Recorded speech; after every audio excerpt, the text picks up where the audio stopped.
നമസ്കാരം. പെരുമഴയോടൊപ്പം നല്ല ഇടിയും മിന്നലും കൂടി ആയാലോ അവസ്ഥ എന്താവും? അതാണ് ഇപ്പോഴത്തെ അവസ്ഥ. ഇത്രയും നിരാശനായിട്ട് മനുവിനായിട്ടും കണ്ടിട്ടില്ല. മനുവിന് കുറച്ച് കോൺഫിഡൻസ് ഒക്കെ ഉണ്ടായിരുന്നു. തനിക്കിതിന്റെ ഇത് ഒത്തുതീർപ്പാക്കാൻ കഴിയുമെന്ന്.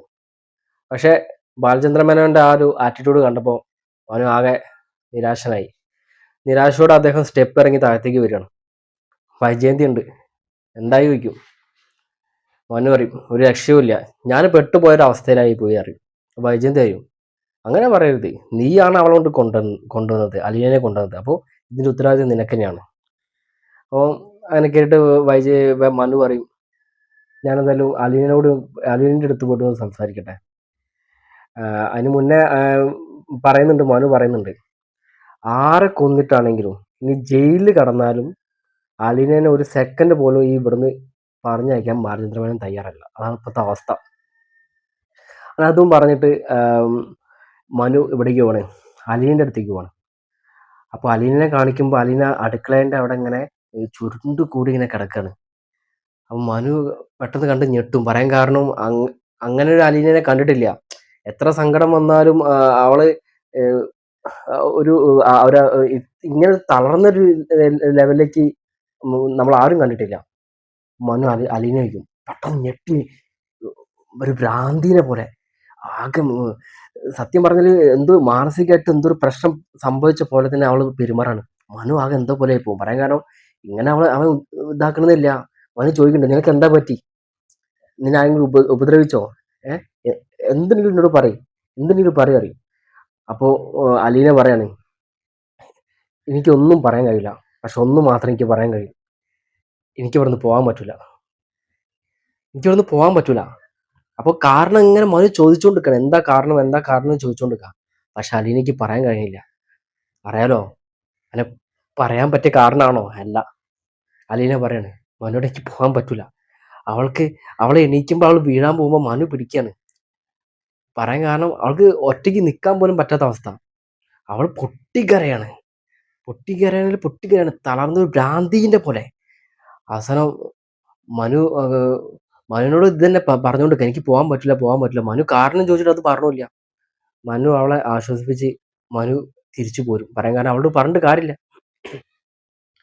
അങ്ങനെ പിന്നെ മനു നേരെ പോകുന്നത് മുത്തശ്ശിന്റെ അടുത്തേക്കാണ്. മുത്തശ്ശിനോട് കാര്യം പറയും. ഇതാണ് അവസ്ഥ, ഒരു രക്ഷയില്ല.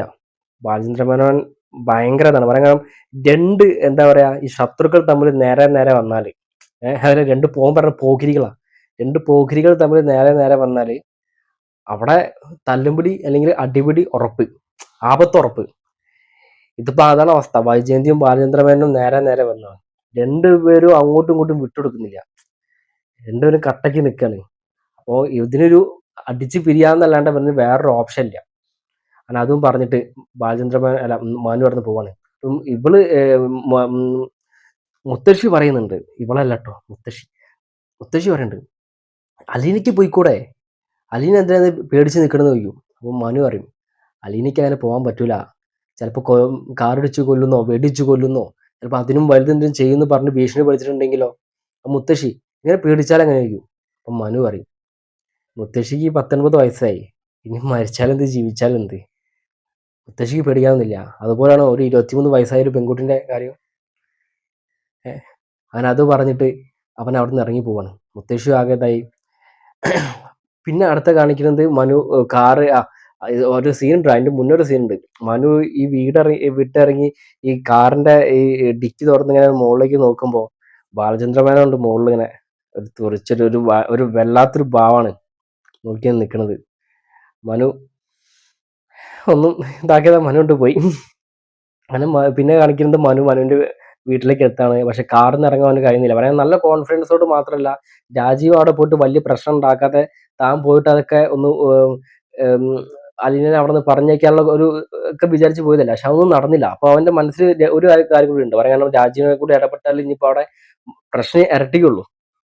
അങ്ങനെ മനു അവിടുന്ന് വണ്ടിയിൽ നിന്ന് ഇറങ്ങി വരും. രാജീവിനെ ചോദിക്കും എന്തായി, ആള് പോയോ ചോദിക്കും. മനു പറയും ഒരു രക്ഷയില്ല, അവള് പോവില്ല എന്നാ പറഞ്ഞാറ്. രാജു ആഹാ അതിന് എന്നാ പിന്നെ അതിന്റെ വഴി ഞാൻ കണ്ടോളാം അറിയും. ഞാൻ സിംഗപ്പൂരിൽ നിന്ന് വെറുതെ എല്ലാം ഇങ്ങോട്ട് വന്നു പറയും. മനു പറയും കൊച്ചങ്ങൾ വെറുതെ കൊണ്ട് പോകണ്ട, പറയാൻ മൂപ്പര് വേറെന്തോ വേറൊരു ഇതിലാണ് ബാലചന്ദ്ര മേനോൻ. ഞങ്ങൾക്ക് സിംഗപ്പൂരിൽ പോകാൻ പറ്റില്ലുണ്ടാവില്ല പറയും. അപ്പോൾ രാജീവൻ പറയുന്നുണ്ട്, മോനെ സിംഗപ്പൂരിൽ നിന്ന് ഇവിടെ വന്നാൽ എനിക്കിത് ചെയ്യാനുള്ള കാര്യം എനിക്കറിയാം. എനിക്കറിയാം ഈ പോയവിടെ ഒന്നും നടക്കൂലെന്ന്. അപ്പോൾ മനു പറയുന്നുണ്ട്, അത് ഇവിടെ നല്ല പേടിച്ചിട്ടുണ്ടാകും പോകാത്ത പറയും. അപ്പോൾ കൊല്ലുന്നിട്ട് ഭീഷണിപ്പെടുത്തോ? അപ്പം പറയും കൊല്ലുന്ന ഭീഷണിപ്പെടുത്തിയാൽ ആരായാലും പോകില്ലല്ലോ എന്ന് രാജീവൻ പറയും. അപ്പം അങ്ങനെ പോവാൻ അവള് ബാഗ് എടുത്ത് പോകാൻ ഇറങ്ങിയതല്ലേ.